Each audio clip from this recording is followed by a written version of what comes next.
방송에서 제공하는 투자 정보는 투자 판단에 대한 조언입니다. 방송에서 제공하는 주식의 가치, 가격 상승 및 가격 하락에 대해서는 방송사에서 보장하지 않습니다.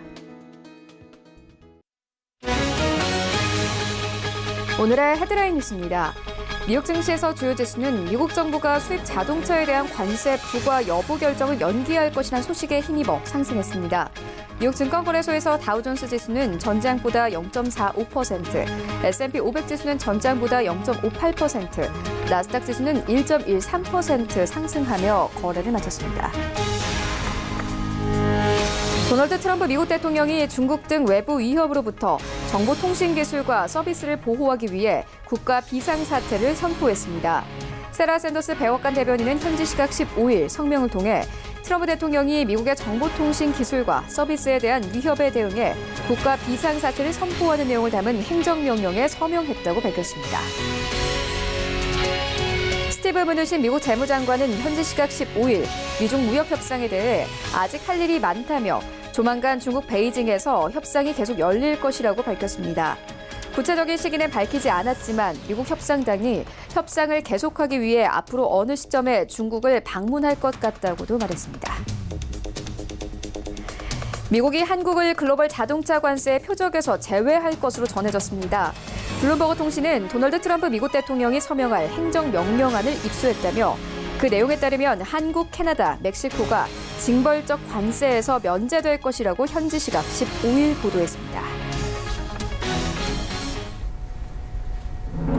시청자 여러분 안녕하십니까? 출발 증시 와이드 1부 시작합니다. 최윤입니다. 어제 우리 증시 양지수 모두 상승세로 마감이 됐습니다. 코스피는 2090선까지 올랐고요. 코스닥은 거의 3% 가깝게 상승을 하면서 729선에서 마감이 됐습니다. 730선 눈앞에 두고 마감이 됐는데요. 어제 코스닥 시장에서는 외인과 기관들이 중점적으로 사들였습니다. 5G 그리고 2차 전지 관련주 그리고 화장품주들까지 중점적으로 사들이면서 어제 시장 상승세로 이끌었는데요. 아시아 증시가 전반적으로 강세였습니다. 일본의 니케이 지수도 상승했고 중국의 상해 종합지수는 2% 가깝게 상승을 했습니다. 중국의 경기 부양책에 대한 기대감이 나오고 있는 상황인데요. 이런 가운데 간밤 미국 증시 3대 지수는 모두 상승하면서 마감이 됐습니다. 이런 시장 상황들 출발 증시 와이드 1부에서 정확하게 알아보도록 하겠습니다. 네, 먼저 글로벌 시시각각 준비되어 있습니다. 하루가 다르게 미중 무역 협상에 대한 새로운 이야기가 나오고 있는데 함께 살펴보도록 하고요. 이어서 미국 정부가 정보통신 보호를 위한 국가 비상사태를 선포했습니다.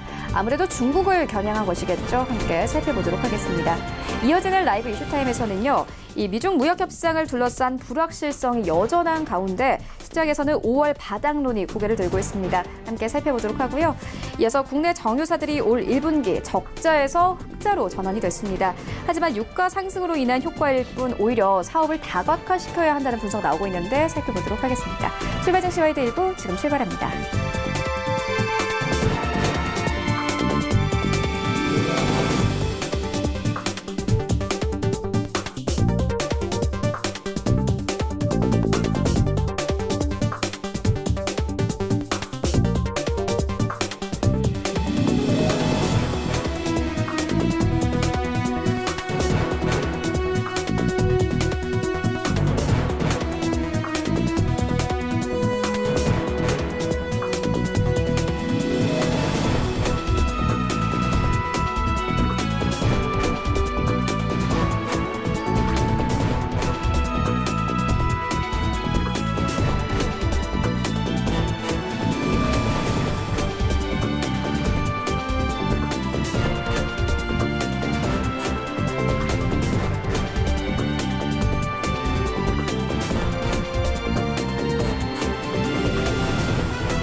시장의 중심이 되는 이슈를 꼼꼼하게 체크합니다. 글로벌 시시각각 시간인데요. 헌터스 경제연구소 김진석 소장 모셨습니다. 안녕하십니까? 안녕하세요.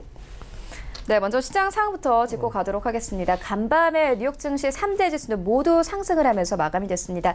특히나 나스닥 지수 같은 경우에는 1% 넘게 상승을 하면서 마감이 됐는데요. 미중 무역 협상에 대한 좋은 소식들이 좀 들려왔습니다. 어떤 소식들이 좀 시장에 영향을 미쳤나요? 일단 기계적으로 말씀을 드려보면 결국 미국과 중국의 무역 관련돼서 좋은 이슈가 있을 때마다 주가 급등했고요. 지난 3개월 전만 하더라도 미국과 중국, 즉 트럼프 대통령이 중국을 향해 상당히 부정적 얘기하다 보니까 미국 3대 지수가 급락했던 것처럼 최근의 트렌드는 트럼프 대통령이 트위터상에 어떤 얘기하는지 그런 의미에 따라서 상당히 변동성이 커지고 있다 이렇게 말 들어보겠습니다. 자, 기본적으로 3대 지수가 오늘 같은 경우에 상승을 좀 했는데요. 다우 나스닥 S&P 500 지수 전체적으로 적게는 0.4%, 많게는 1% 이상 상승했는데 상승에 대한 기본 이면에도 결국 미국과 중국의 무역 이슈가 상당히 커지고 있다고 말 들어보겠고요. 또한 팩트 관련돼서 트럼프 대통령이 수입차에 대한 관세를 유예하겠다. 아직까지는 지금 5월 달이니까 아마 8월까지 유예하겠다 얘기하고 있는데 그 주된 내용을 보면 그동안 미국 측이 그 일본 그리고 유로존과 소위 그 자동차 관세 그리고 자동차 부품 이런 쪽 관세가 있었는데 트럼프 대통령은 결국 유로존하고 일본하고 서로 무역 전쟁 관련돼서 힘을 빼기보다는 나는 중국에 집중하겠다 그런 의미로 이번에 일단 어떻게 보면 수입차에 대한 관세 부과를 좀 더 유예하겠다 이런 관점을 보이면 좋겠고요. 자, 그러다 보니까 통상 그 글로벌 관련돼서 기본적으로 유로존의 증시부터 어제 상승, 오늘 새벽에 상승 마감했고요. 이어서 이제 미국 증시 상승했기 때문에 현재까지 트렌드를 본다면 결국 오늘의 한국 지수도 상승으로 흘러가지 않을까 이렇게 좀 먼저 말씀드려보겠습니다. 자, 기본적으로 그 여러 가지 이슈가 많이 있는데요. 자, 트럼프 대통령이 최근 들어서는 수입차에 대한 관세에 상당히 부과에 대해 노력하고 있었습니다만 그 이후에 몇몇 종목 관련돼서 멕시코 그리고 캐나다 무역협정 등 트럼프 대통령이 취임 이후에 수많은 무역협상을 지금 소위 사방에 소위 딜하고 있기 때문에 어느 것 하나가 어떻게 될지 몰라도 일단 시장의 참여자는 중국과 이슈가 상당히 긍정적으로 보고 있다. 그런 부분들이 오늘 새벽에 끝난 뉴욕 증시의 기본적인 트렌드 말씀 드려보겠습니다. 또한 그렇다 보면 미국 경제의 어떤 트렌드를 좀 말씀을 드려볼 필요 같은데요. 자, 많은 분들이 미국 경제가 상당히 안 좋아지고 있습니다. 이런 얘기하고 있습니다만 어쨌든 중국의 이슈가 커지고 있고요. 자, 오늘 새벽에 나온 이슈 관련돼서 경제 지표를 좀 말씀드려보겠습니다. 통상 소매 판매 지표라고 말씀드려보겠는데요. 최근 들어서 이제 소매 판매 지표가 상당히 부진하게 나옴에도 불구하고 시장은 상당히 이것에 있어서 반영하지 않다 이렇게 보겠습니다.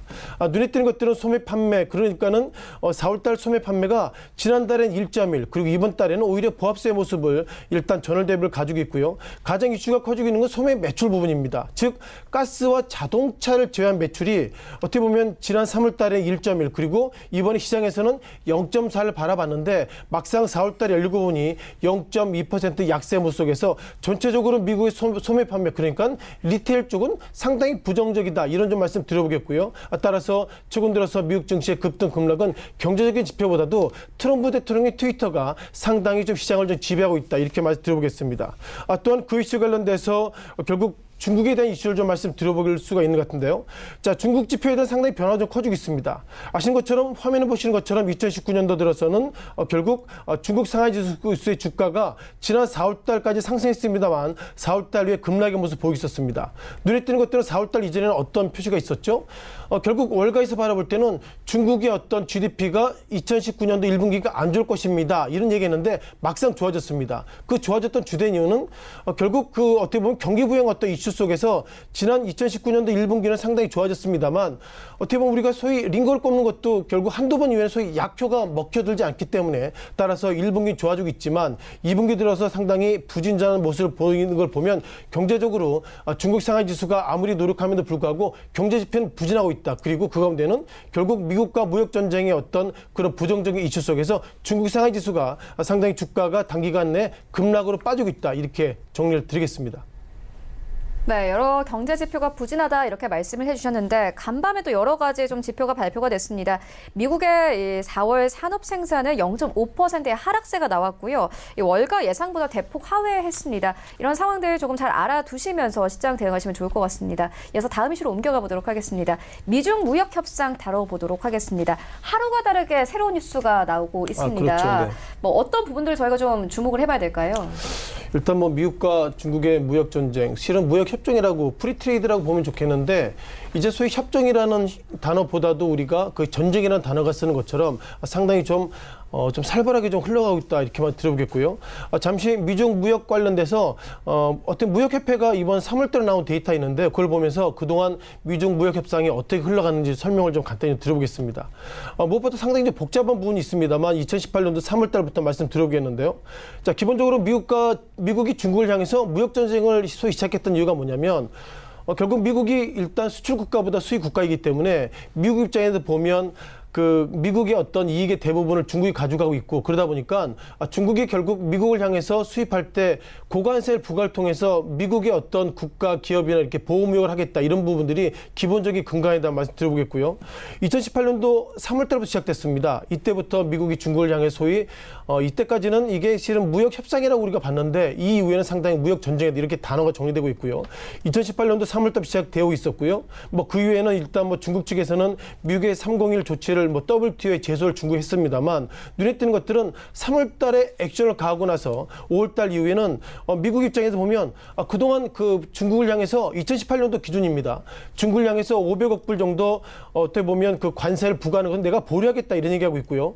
중국 입장에서 보면 너희가 그렇게 얘기하면 우리도 미국의 어떤 수입 부품들은 상당히 보류하고 있고 그리고 지적재산권 이런 부분들도 우리가 다시 한번 좀 신경 쓰겠다 이런 얘기가 있었습니다. 그 이후에 뭐 7월 달, 8월 달, 9월 달, 12월 달부터 얘기 있었고요. 따라서 여기서 바라보셔야 될 것은 이것이 하루 이틀에 끝날 것은 아니다 이런 얘기하고 있고요. 앞서서 헤드라인 뉴스에도 보시면 미국의 재무장관 즉 무누친 미 재무장관이 중국을 가서 또 어떻게 보면 협상을 하겠다 이런 얘기하고 있는데 과연 이것을 어떻게 바라볼지 상당히 좀 고민을 커지고 있습니다. 눈에 띄는 것들은 2018년도 12월 달 얘기를 잠깐 좀 드려봐야 되겠는데요. 기본적으로 미국 요청으로 캐나다 정부가 중국 통신장비 업체 화웨이 부회장 여기서 부회장 같은 경우는 소위 우리가 멍 CFO라고 그러죠. 이렇게 체포했는데 과연 이것을 우리가 어떻게 해석할까 이런 좀 이슈가 좀 커지는 것 같습니다. 잠깐 그 차트 속에서 애플 좀 모습을 보겠는데요. 2018년도 12월 달 이슈를 좀 보겠습니다. 2018년도 12월 달이면 이 정도 부근인데요. 눈에 띄는 것들은 결국 미국이 중국 화해를 향해서 이렇게 부정적 이슈를 하고 있다는 걸 보면 미국의 어떤 애플을 보호하겠다 이런 평가가 있는데 예상보다 어떻게 보면 그 멍 CFO가 체포된 소식에 있어서 결국 미국의 애플의 주가가 예상보다 급락하고 있다는 걸 보면 이제는 미국이 중국을 향해서 소위 무역전쟁 이런 부분들이 중국의 제품도 문제가 있지만 결국 미국 기업에도 상당히 큰 충격을 좀 커지게 좀 나오고 있다 이런 부분들을 우리가 간과하시면 안 된다를 보겠습니다.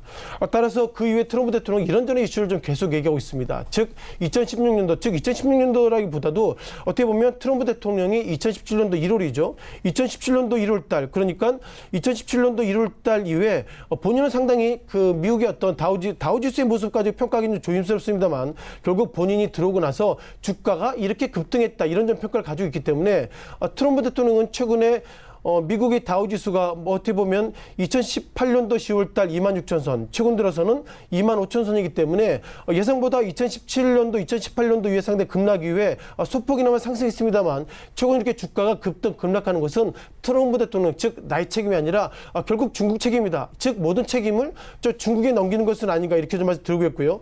따라서 트럼프 대통령은 본인의 취임 이후에 상당히 경제 성장이 좋아지고 있습니다. 이런 부분들을 상당히 강조하고 있다. 이런 부분들을 우리가 강감 안 될 것 같고요.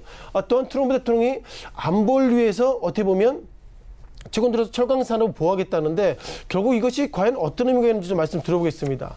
기본적으로 철강 산업을 바라보게 된 기본적인 주된 내용 결국 트럼프 대통령이 어떻게 보면 GM이나 포드 이런 어떤 소위 자동차 업종들 상당히 강화하겠다 얘기하고 있고요. 결국 이렇게 철강 업종이나 자동차 업종을 트럼프 대통령이 상당히 보호하고 있는 이유는 뭐냐면 그만큼 이것이 복합 산업이기 때문에 실업률이 적어질 것이다. 그런 부분을 상당히 강조를 가지고 있습니다. 그러면 트럼프 대통령 취임 이후에 과연 어떻게 보면 자동차 업종들이 얼마나 주가 상승인지 보셔야 될 것 같은데요. 자, 눈에 띄는 것들은 2017년도 3월 달부터 보겠습니다. 자, 트럼프 대통령 취임 이후에 그렇게 유명했던 자동차 업종 GM이 주가가 상승했을까요? 상승하지 않았습니다. 극단적으로 보면 취임할 때 주가 그리고 최근의 주가가 비슷하다는 걸 보면 트럼프 대통령이 지금 포커싱을 잘못 맞추고 있다고 해서 들어보겠고요. 또 한 종목 관련돼서 우리가 포드라는 종목도 볼 수 있겠죠. 포드 종목들도 2017년도 3월 달부터 즉 오히려 트럼프 대통령 취임 이후에 주가는 급락 모습 보이고 있고요. 최근 들어서 주가의 트렌드를 보면 즉 트럼프 대통령 대통령이 취임 이후에 주가가 상당히 하락하고 있다는 걸 보면 트럼프 대통령이 철강업종 그리고 자동차 업종을 이런 업종을 얘기할 때 미국의 어떤 국가 안보가 필요하기 때문에 앞서서 말씀드렸던 것처럼 유로존이나 일본이나 한국이나 자동차를 우리 미국의 안보를 위해서 보호하겠다 이런 부분들이 예상보다 참 거짓에 좀 가깝다 이런 부분들이 상당히 의미가 있다 보겠습니다. 또한 팩트 관련돼서 결국 트럼프 대통령은 그 무역 전쟁 때문에 미국 경제가 주가가 안 좋아지고 있다 얘기하고 있고 또한 팩트를 좀 말씀드려보면 연준에 대한 책임을 하고 있습니다. 즉 트럼프 대통령이 지난 FMC 회의를 앞두고 항상 했던 얘기가 뭐냐면 연준이 금리를 지금보다 1%포인트 더 인하가 된다면 결국 미국 경제는 좋아질 것이다 이런 얘기하고 있기 때문에 결국 트럼프 대통령은 최근 들어서 모든 책임을 본인의 책임이 아니라 즉 중국의 책임 그리고 어떻게 보면 제롬 파월 의장이 금리를 계속 작년까지 올렸던 그런 책임으로 모두 밀고 있다는 걸 보면 예상보다 트럼프 대통령이 모든 책임을 결국 본인 이외의 경제적인 팩트로서 좀 이슈를 좀 돌리는 것은 아닌가 이렇게 보겠습니다. 또한 트럼프 대통령이 어떻게 보면 그 롯데 신동빈 회장과 뭐 잠깐 좀 만났었죠. 그것을 좀 바라볼 때 결국 트럼프 대통령이 고관세 정책을 계속 얘기하고 있는 주된 이유는 뭐냐면 앞으로 결국 미국과 장사나 딜하려고 그러면 미국 내 들어와서 공장이나 기업을 지어라 이런 시그널을 가지고 있는데 이번에 롯데 신동빈 회장이 트럼프 대통령 면담의 기본적인 코멘트를 보면 결국 트럼프 대통령은 신동빈 회장을 바라보면서 이렇게 상당히 센스 있는 그 어떻게 보면 CEO가 상당히 좀 의미가 있다 이런 어떤 이슈를 가지고 있기 때문에 이것을 바라볼 때는 이제는 미국의 기업들은 미국을 향해서 소위 장사할 때는 미국 내 들어와라 그런 시그널을 다시 한번 우리가 확인할 수 있는 것 같고요. 따라서 월가에서 페이퍼는 여러 가지 페이퍼가 나오고 있습니다만 결국 앞서서 보셨던 것처럼 미중의 무역 전쟁이 2018년도 4월 이전도 있겠지만 그때부터 계속 지지부진하고 있는 걸 보면 어쩌면 트럼프 대통령이 결국 대선 때까지 이런 이슈를 답도 없이 끌고 갈 것은 아닌가 이런 점 평가를 가지고 있기 때문에요. 현재까지 트렌드를 보면 미국 경제에 대한 그리고 미국 주가에 대한 방향은 어느 무엇보다도 트럼프 대통령이 과연 트위터 즉 트위터란 단어 뜻이 결국 참새가 지저귀다 이런 표현처럼 어떻게 트위터 하나에 따라서 미국 경제 그리고 미국 주가의 방향의 어떤 향배가 달렸다라고 좀 예견을 좀 드리겠습니다. 네, 소장님 말씀처럼 트럼프 대통령은 계속 자신의 이 경제 성과에 대해서 이야기를 하고 있습니다. 이런 말들이 사실 다 트위터에서 나온 거거든요. 근데 계속 이렇게 간밤에 계속 트위터를 올리는 이유가 뭘까요? 이 트위터 때문에 계속 증시가 움직이거든요. 그렇죠. 실은 뭐 트위터 상당히 좀 트럼프 대통령이 좋아하는 것 중에 하나 트위터 이렇게 보겠고요. 아신 것처럼 그 한 나라의 소위 그 오너들도 이렇게 이런 본인들의 코멘트를 계속 이렇게 자주 하다 보면 결국 그것이 뭐 어떻게 보면 신뢰성이 떨어지기 때문에 상당히 조심해야 되는데 예상보다 트럼프 대통령 이런 부분들을 상당히 좀 눈에 익는 모습을 가지고 있고요. 잠깐 이걸 좀 보셔야 할 것 같습니다. 3일 전, 이틀 전의 데이터인데요. 자, 트럼프 대통령이 여전히 트위터를 통해서 얘기하고 있습니다. 어떤 얘기하고 있냐면요. 이번에는 이런 단어 나오고 있습니다. 이 단어가 프레젠트 시 이걸 시진핑 주석이라고 표현하고 있는데요. 트럼프 대통령은 지난 이틀 전에는 내가 너무너무 좋아하는 시진핑 그 대통령이라고 표현을 쓰고 있고 그리고 무한으로 좋아하고 있다 얘기하고 있는데 결국 이틀 전에는 이렇게 시진핑 주석 관련돼서 상당히 긍정적이게 얘기하고 있지만 그 이후에는 오히려 부정적인 소위 부정적인 코멘트를 하고 있는 걸 보면 이제는 트럼프 대통령이 어떻게 보면 트위터를 통해서 이런저런 액션을 많이 하고 있지만 그것에 있어서 시장의 참여자는 상당히 정책적인 부분에 있어서 둔감하고 있다 보겠고요. 다만 그럼에도 불구하고 앞서 말씀하셨던 것처럼 며칠 전부터 어제부터 그제부터 트럼프 트위터 이렇게 놓으면 수많은 댓글도 올라오고 있습니다. 그것을 보면 어쨌든 트럼프 대통령이 경제 주체, 즉 미국도 소위 그 경제 주체, 소위 어떻게 보면 장관이나 그 키맨들이 있는데 키맨들보다도 본인의 입에 따라서 모든 경제 주체가 움직이는 것을 보면 개인적으로 상당히 좀 실소하고 있다 이런 얘기를 들고 있는 것 같고요.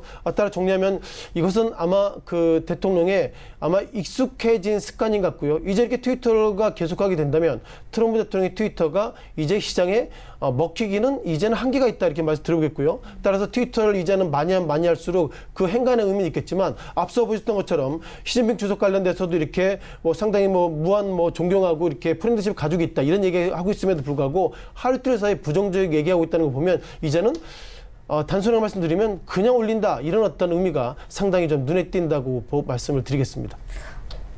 네, 그러면 습관일 뿐이다 이렇게 말씀하시는 건가요? 일단 두 가지죠. 습관이라는 의미도 있고요. 통상 소위 그 트럼프 대통령이 과거에 소위 트럼프 오너했을 때도 트위터에 상당히 좀 강점을 가지고 있기 때문에 트위터 효과를 정확하게 아는 인물이기 때문에 트위터를 통해서 주가나 이런 부분들이 변동성이 커지는 것도 본인이 보고 있고, 두 번째는 이것이 결국 미국 사람만 보는 것이 아니죠. 결국 세계에 있는 경제 주체, 어쩌면 이 시진핑 주석도 이것을 보고 있었을 수 있기 때문에 트럼프 대통령의 모든 플레이를 결국 이제는 트위터를 통해서 한다, 이렇게 정리드리는 것이 좀 맞을 것 같습니다. 네, 알겠습니다. 이어서 다음 이슈로 옮겨가 보도록 하겠습니다. 간밤에 트럼프 대통령이 해외 기업의 미국 기술 위협에 대한 국가 비상사태를 선포를 했습니다. 아무래도 뭐 화웨이를 겨냥한 것이라고 볼 수 있겠죠. 뭐 미중 무역 협상과도 관련이 있을 것 같은데 이런 부분들을 어떻게 보십니까? 일단 그 트럼프 대통령 행정명령을 상당히 좋아하는데요.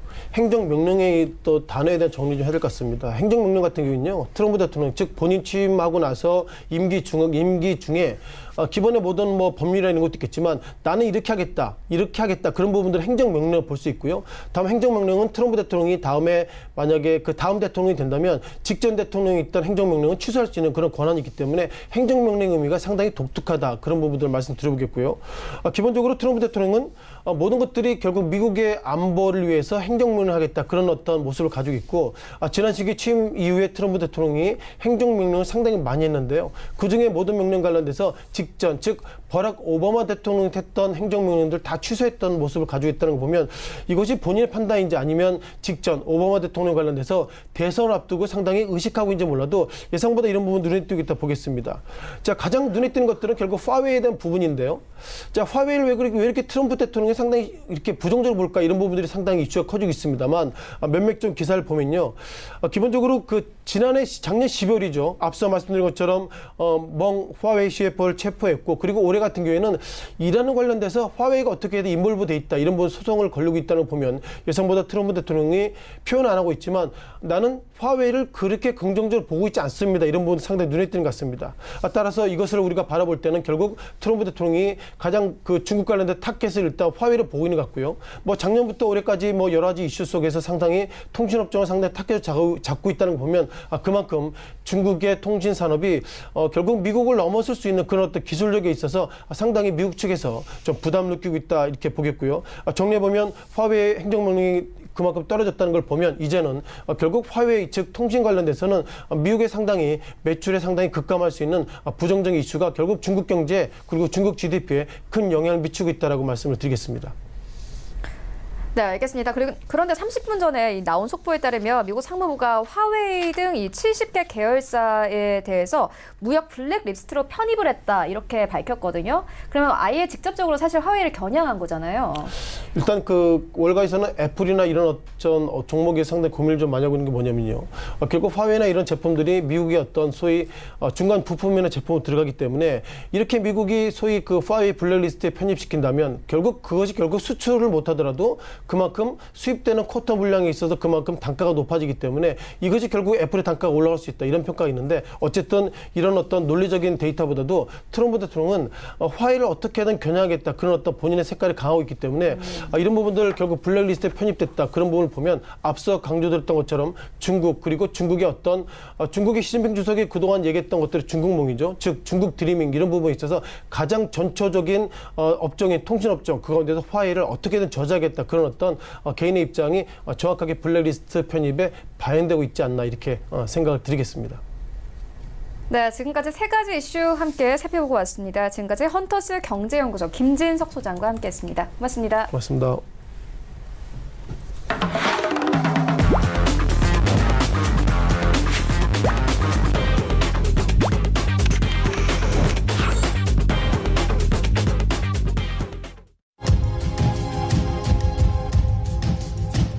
네, 이번에는 국내 시장 쟁점 함께 분석해 보도록 하겠습니다. 라이브 이슈 타임인데요. SK증권여부 PIB센터 이재강 이사 화상으로 연결되어 있습니다. 안녕하십니까? 네, 안녕하세요. 네, 이사님 오늘장 분위기 어떻게 보고 계십니까? 네, 자 이제 5월도 정확하게 중수를 넘어서 이제 하순으로 접어들었네요. 어제는 스승의 날이었다고 합니다. 예전만큼 스승에 대한 이미지가 많이 변한 것 같아요. 제가 학창 시절만 하더라도 스승의 날도 또 하나의 축제였는데 이제는 선생님들도 상당히 어려운 그런 일이 많다고 합니다. 어쨌든 그래도 스승은 스승이 아닌가 이렇게 생각이 되는데요. 역시 가정의 달 이제 5월도 중순을 넘어서 하순으로 가고 있는데 주식시장 이 계절의 여왕이라고 하는 5월 어렵다는 말씀 앞서서 지난 화요일도 드렸는데 오늘도 여전히 좀 어렵습니다. 자, 오늘은 제가 화두로 세 가지를 여러분 아마 우리 최 앵커 이름도 이쁜 최 앵커한테 질문 한번 던져볼게요. 어깨와 관절이 저려요. 또 하나 개미들이 이렇게 쭉 줄을 져서 이렇게 이동을 해요.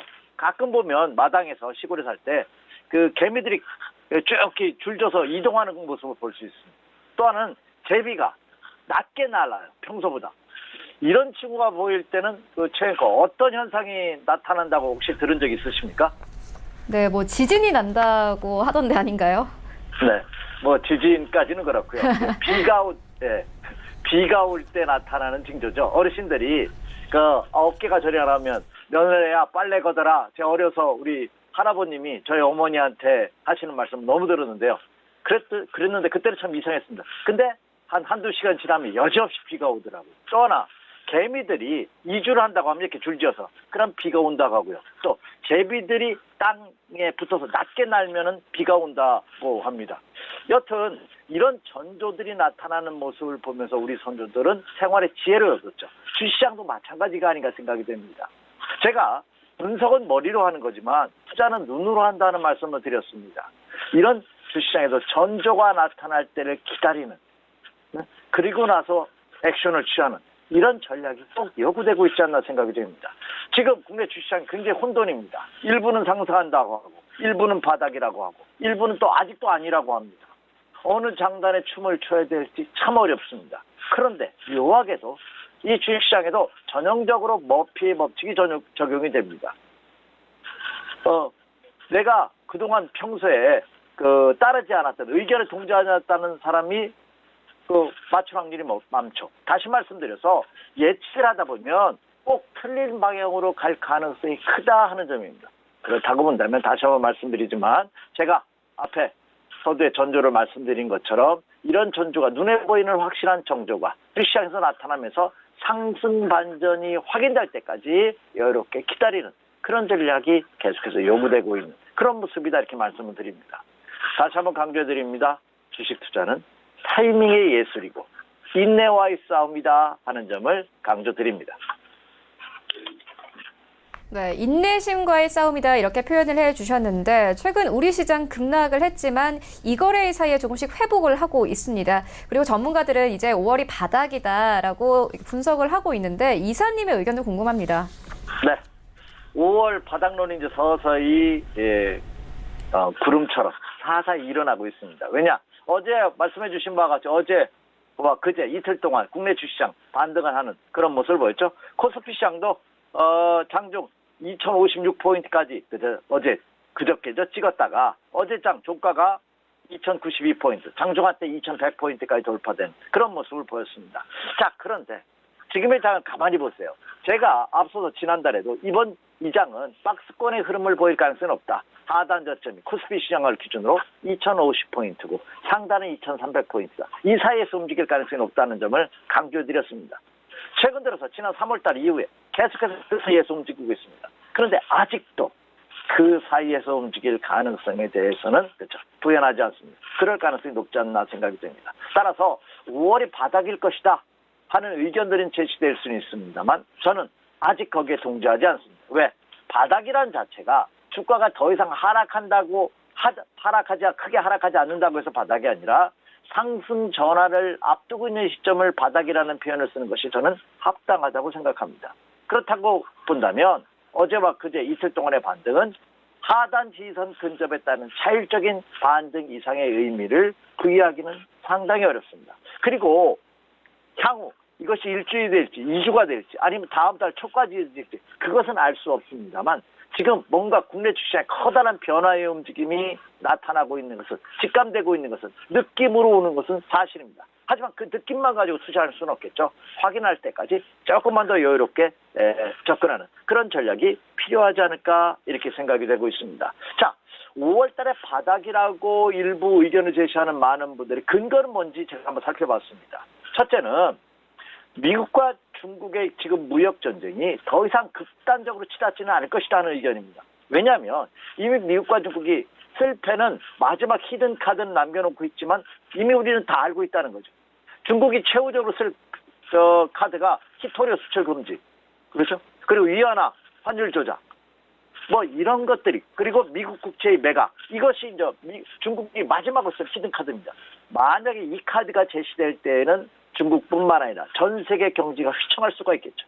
또 미국도 추가적으로 3,200억 달러에 대한 추가 관세를 부여할 것이다 하는 일부 언론들, 트럼프 대통령의 트윗을 통해서도 보도되고는 있습니다만, 그 히든 카드를 그렇죠, 보여준다는 것은 쓰지 않겠다는 일부 의견도 제시된 것이다 하는 의견을 제시해놓고 있습니다. 그래서 어떤 극단적인 결론보다는 타협의 재협상의 여지가 충분히 있다. 문희신 재무장관이 베이징으로 날아간다고 하죠. 태평양을 건너서 역시 재협상 의지를 천명하는 그런 시도가 아닌가 이렇게 생각이 됩니다. 또 하나는 이미 모든 악재는 주가에 선반영됐다는 하는 의견들이 제시되고 있습니다. 따라서 최악의 경우라 하더라도 뭐 우리 장사하시는 분들이 이거 손해보고 팝니다 하는 말이 있습니다만 그 거짓이라고 하죠. 그러니까 밑자의 본전인 지금의 경우는 더 이상 악재가 도출된다 하더라도 최악의 상황에서는 벗어난, 그러니까 최악의 경우라 하더라도 주가가 더 이상 크게 하락하는 것이 아니라 횡보의 가능성이 없다는 점을 또 제시하고 있습니다. 또 하나는 국내 주식시장의 경우 환율이 1,180원, 1,200원대 돌파를 눈앞에 두고 있는 것이 아니냐, 장중한 때 1,190원까지 돌파하는 모습을 보였는데요. 이런 환율의 급등, 다시 말해서 원화 가치 급락에도 불구하고 외국인 투자가들이 매도는 제한적이다 하는 점입니다. 그렇다고 본다면 국내 환율 시장의 이 급등 양상도 일시적으로 외국인들은 판단하고 있는 것이 아니냐, 대규모의 자금 이탈은 아직 나타나고 있지 않다 하는 점을 또 근거로 들고 있습니다. 또 하나, 사실 이 미국과 중국의 무역 협상이 결렬됐다는 소식보다 직설적으로 국내 시장에 5월의 악재가 하나 있죠. 그렇죠. MSCI EM 지수, 모건 스탠리 캐피탈 인터내셔널 이머징 마켓 지수에서 중국 에이즈 지수 편입이 5월부터 연말까지 지속됩니다. 5월 같은 경우에 중국 에이즈가 편입되면서 기존의 0.81%에서 1.65%, 거의 2배 가까이 상승합니다. 한국 지수는 12.61%에서 12.13%로 약 0.48%가 감소합니다. 이것이 시작되는 것이 5월인데 그럼에도 불구하고 국내 시장은 견조한 모습을 보이고 있고 외국인들이 자금 이탈이 본격적으로 나타나지 않고 있다는 점을 의견으로 제시하고 있습니다. 물론 설득력은 있습니다. 하지만 말씀드렸던 바와 같이 더 이상 크게 하락하지 않는다 하더라도 횡보하는 국면이 어디까지 알 수 없기 때문에 바닥에 대한 의견들은 여러분 참고로 하시고요. 투자는 확인하고 투자한다는 점만 꼭 명심해 주십시오. 이렇게 말씀을 드립니다. 네, 알겠습니다. 이어서 다음 이슈로 살펴보도록 하겠습니다. 국내 정유사들이 올 1분기 적자에서 흑자로 전환이 됐습니다. 그런데 아무래도 유가에 좀 많이 좌우되다 보니까 사업을 좀 다각화시켜야 된다라는 의견도 나오더라고요. 이사님께서 어떻게 보십니까? 네, 제가 혹시 방송을 올해 이 서울경제TV를 오래 보셨던 분들 기억하시겠죠. 제가 좋아하는 업종과 테마주들이 있습니다. 그게 크게 두 가지인데요. 하나는 제약과 바이오 업체들이고 하나는 이 정유 업체들입니다. 왜 좋아하냐면 한번 상승 탄력도에 접어들었다면 개인 투자자들이 수익 내기가 쉬워요. 왜? 일시적으로 하루 이틀, 3, 4일, 뭐 한 일주일 상승하다 빠져서 저점이 붕괴되는 것이 아니라 이들 업종과 테마주들은 한번 상승대를 실현했다면 보통 짧게는 3개월, 길게는 1년 이상씩도 지속적으로 상승을 합니다. 근데 그 타이밍이 그래서 중요합니다. 싸게 산다는 것이 아니라 상승 전환을 꼭 확인하고 들어가야 될 대표적인 업종과 테마주가 그렇죠. 제약과 바이오 그리고 정유 업종입니다. 자, 지금 말씀해 주신 것이 정유입니다. 최근 유가가 상승세를 보이고 있습니다.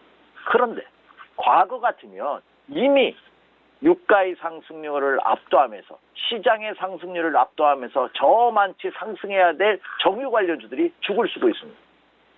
더군다나 지난 4분기의 실적 악화에서 올 1, 4분기 실적이 급호전되면서 흑자 전환에 성공했습니다. 국내 대표 정유사 4곳 다 모두 다 SK이노베이션 3,311억 올 1, 4분기 영업이익 흑자입니다.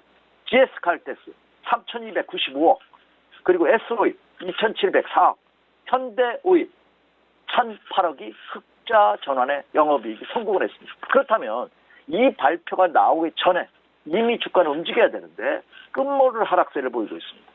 자, 근데 이게 중요합니다. 야, 실적이 좋음에도 불구하고 주가가 이렇게 약세를 보여? 아, 이거 무조건 들어가야 되는 것이 아니냐? 이거는 그렇지는 않습니다. 왜냐? 주가는요, 올라야 될 자리에서 오르지 못하는 주식은 뭔가 있는 겁니다. 안 좋습니다. 근데 이 주식은 오르는 이유를 몰라요. 그런데 계속 가요. 이건 무서운 주식입니다. 반대로 얘기한다면 지금 정유주가 지난 4, 3분기 실적 악화에서 벗어나고 있고 최근 유가가 뭐 왔다 갔다 하고 급등락을 하고 있습니다만 점진적인 상승입니다. 지난 연초, 지난 연말만 하더라도 $50 수준했던 WTI 유가가 지금은 $62 선에서 계속해서 안정적인 모습을 보여주고 있습니다. 이제는 이란 제재에 이어서 사우디 드론 공격을 받았다고 하죠. 그래서 오늘 새벽에다 뉴욕 증시에서 유가 관련주들이 상승을 했습니다. 그런데 국내 주식 정유사들은 아직 맥을 주지 못하고 있습니다. 근데 그 이유를 한번 살펴봤더니 첫 번째, 영업이익이 되고 매출이 증가하는 이유가 너무 단순하다는 겁니다. 단순히 정제 마진에 너무 의존하고 있다는 거죠, 국내 정유사들이. 따라서 신사업 개발을 통한 사업 다각화를 하지 않는다면 국내 정유사들도 세계 경쟁에서 도태될 수밖에 없는 그런 상황에 처한 것이 아닌가 이렇게 예상이 됩니다. 따라서 약세윤이 단순 정제 마진에 의한 영업이익을 창출하고 있기 때문에 최근 정유사들이 약세를 보이고 있다는 거죠. 그래서 유가가 상승함에 따라 상승하고 하락하면 하락하는 이런 단순 논리에 너무 집착해 있다 하는 겁니다. 또 하나, 그러다 보니까 이 유가가 외부 변수, 뭐 최근 들어 이란 사태라든지 지정학적 갈등이라든지 뭐 글로벌 경기 악화 이런 것들이 인해서 유가가 계속해서 약세를 보이면 국내 정유사들은 그렇죠, 실적이 흑자가 아니라 그렇죠, 적자로 전환될 수밖에 없는 그런 모습을 보이는 이런 아주 천수답적인 패턴을 국내 정유사가 보이고 있다는 점입니다. 자, 그러면 향후 정유사들이 침체 국면에서 벗어나면서 그렇죠, 상승 전환할 수 있는 그런 포인트가 있긴 뭐냐 하는 겁니다. 자, 이거 여러분 중요한 얘기들 잘 들으셔야 되는데, 첫째는 국내 정유사들이 사업 다각화를 과연 얼마나 신속하고 정확하게 할 수 있느냐 하는 겁니다. 따라서 수익성 성장성이 높은 비정유 부분의 활성화 여부가 국내 정유사들의 사활을 좌지우지할 것으로 이렇게 예상입니다. 최근 그런 모습이 나타나고 있습니다. SK이노베이션 같은 경우는요, 배터리 사업, 전기차들의 배터리와 윤활유 사업 비중을 확대하는 그런 전략을 취하고 있고요. 그리고 현대와 GS 칼텍스 같은 경우에도 폴리에틸렌 등 석유화학 부분의 공장을 건설하면서 사업 다각화를 기여하고 있고요. S-오일 같은 경우는 올레핀 계열의 석유화학 부분에 진출함으로써 사업 다각화를 기여하고 있는 그런 모습입니다. 따라서 이런 정유사들이 취하고 있는 사업 다각화의 분야가 현실적으로 데이터로 수치로 실적 호전이 나타난지를 보고 나서 그렇죠, 투자하시는 게 좋다. 그럼 국내 정유사들도 과거와는 같이 동반 상승, 동반 하락하는 것이 아니라 그렇죠, 사업 다각화의 성공 여부에 따라서 움직일 가능성이 높다. 그래서 지금 정유주들에 대한 관심을 갖고 계시는 분이라면 주가는 바닥입니다. 저도 인정합니다. 하지만 과연 상승할 수 있느냐의 여부는 사업 다각화의 여부와 연결돼서 판단해 보십시오. 이렇게 말씀을 드립니다. 네, 알겠습니다. 그렇다면 오늘장 전략은 어떻게 보고 계십니까? 네, 오늘장 전략도 앞서 들으신 바와 같이 결론 나와 있죠. 네, 여전히 관망입니다. 자, 왜 관망으로 보는지 그 이유를 이제 역으로 추진해 보도록 하겠습니다. 첫째, 연달러 환율 동향입니다. 어제 80전 하락했어요. 근데도 1188원 60전입니다. 1180원. 제가 외국 처음 나갔던 것이 88년도거든요. 88년도에 외국을 가는데 그때 환율이 800원이었습니다. 800원. 근데 우리나라 금융위기 때 거의 1,500원, 1,600원까지도 갔었다고 하는데 지금 1,180원대. 그때에 비해서는 거의 2배 이상, 50% 이상 상승한 그런 모습을 보여주고 있다는 점이죠. 자, 그런데 말씀드렸다시피 1,188원, 1,200원 이것이 중요한 게 아니다는 말씀 드렸죠. 네, 그보다도 변동폭이 너무 지금 심하다는 겁니다. 환율 시장의 안정화 그리고 하향 안정화 되는지 여부 꼭 체크해 주십시오. 이렇게 말씀드립니다. 자, 그리고 내일이죠. 내일 오늘 밤에 월마트의 실적이 미국에서 발표가 됩니다. 이 월마트는 단순 월마트 하나의 회사에 국한되는 것이 아니라 미국 소마 판매를 상방을 가늠하는 지표가 된다는 말씀드렸죠. 오늘 뉴욕 증시가 상승으로 마감했습니다만 장중 내내 약세였어요. 그 가장 큰 요인이 뭐냐면 미국 경제 지표가 안 좋게 나왔습니다. 소비 지표라든지 그렇죠? 산업 지표가 안 좋게 나왔기 때문에 조정을 받았는데 과연 이 월마트 실적 어떻게 되는지 한번 체크해 볼 필요가 있지 않나 생각이 되고요.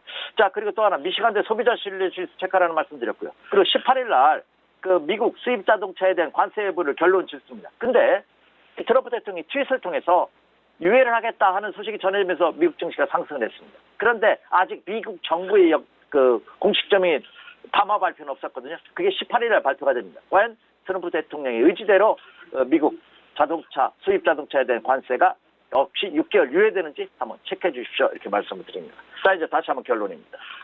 말씀드렸다시피 지금 어제와 그제 이틀 동안의 반등은 이미 반등권대에 진입했기 때문에 예고된 반등이었습니다. 근데 말 그대로 제가 이 반등을 이틀 동안의 상승을 상승이라는 표현보다는 반등이라고 쓰는 표현은 뭐냐? 이 반등은 먹을 것이 없기 때문에 그렇습니다. 그렇지만 이 반등이 더 강하도록 기도해야 됩니다. 주식 투자를 하지 않는다 하더라도. 그래, 그 다음에 오는 눌림목이 매수 타임입니다. 그래서 이번 반등은 첫 번째 반등이기 때문에 그냥 흘려보내시고 여전히 주식 편입 비중이 높다면 반등을 이용해서 비중을 조금씩 축소해서 적어도 50% 이상은 현금 비중을 유지하는 이런 매매 전략이 요구되고 있다. 이렇게 말씀을 드립니다. 자, 그렇다면 이번 반등 목표치를 어떻게 보고 있느냐. 자, 많은 분들이 질문 주셔서 제가 이것을 여러분에게 말씀드립니다. 첫째, 코스피 시장을 기준으로 본다면 이번 반등 목표치 제가 보는 겁니다. 2135포인트입니다. 어제가 2092입니다. 그럼 약 40포인트 내외의 반등폭이 있다. 이렇게 말씀을 드립니다. 그러면 어쨌든 2100이 넘어간다면 물량을 줄여주시는 것이 정확하다 이렇게 생각이 되고요. 자, 그럼 코스닥은 어떻게 되느냐. 코스닥은 740포인트입니다. 얼마? 740포인트가 이번 제가 보는 반등 목표치입니다. 어제가 729입니다. 11포인트입니다. 10포인트 정도 상승한다면 코스닥 시장도 1차 반등 목표치에 근접하는 그런 모습입니다. 따라서 반등한 폭이 이렇게 많지 않습니다. 그래서 오늘도 상승할 때 절대 추격 매수는 자제하시기 바라고요. 반등을 위한 현금화 전략이 필요하다 이렇게 말씀을 드리고 나는 매수하고 싶다 하시는 분이라면 오늘장 말고요. 내일장 이후로 좀 늦춰 잡아가는 그런 매매 전략이 바람직하다 이렇게 말씀을 드립니다. 이상입니다. 네, 이슈와 전략까지 함께 짚어보고 왔습니다. 지금까지 SK증권 여부 PIB센터 이재광 이사와 함께했습니다. 고맙습니다. 네, 감사합니다. 네, 1부는 여기서 모두 마치도록 하고요. 잠시 후 2부에서는 전문가들과 함께하는 조모 라이브쇼 라이브 매매타임이 이어집니다. 여기에 더해서 오늘 장에서 이슈몰이라고 있는 특징주까지 꼼꼼하게 살펴봐 드리겠습니다. 채널 고정해 주시고요. 저희는 잠시 후 2부로 다시 찾아오도록 하겠습니다.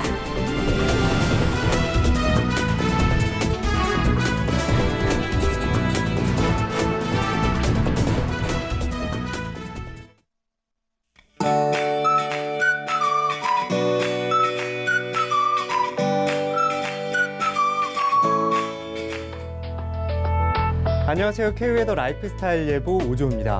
요즘 일교차가 큰 만큼 옷차림을 어떻게 해야 할지 고민이 많으시죠?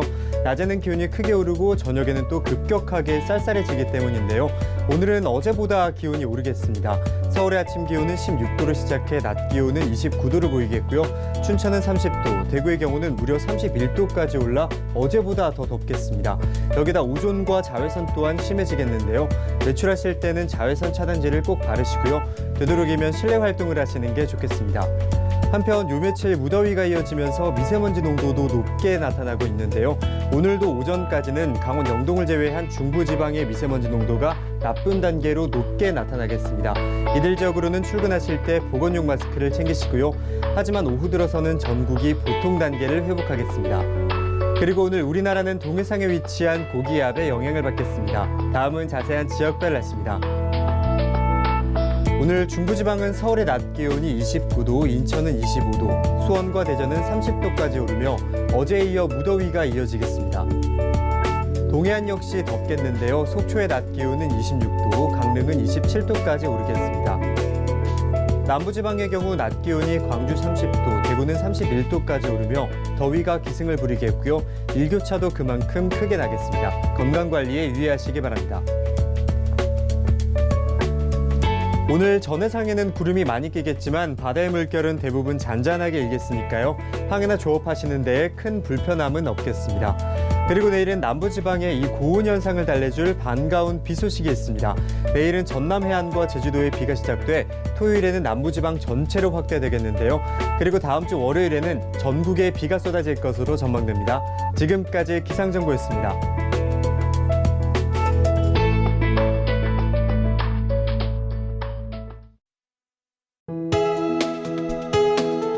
본 방송에서 제공하는 투자 정보는 투자 판단에 대한 조언입니다. 방송에서 제공하는 주식의 가치, 가격 상승 및 가격 하락에 대해서는 방송사에서 보장하지 않습니다.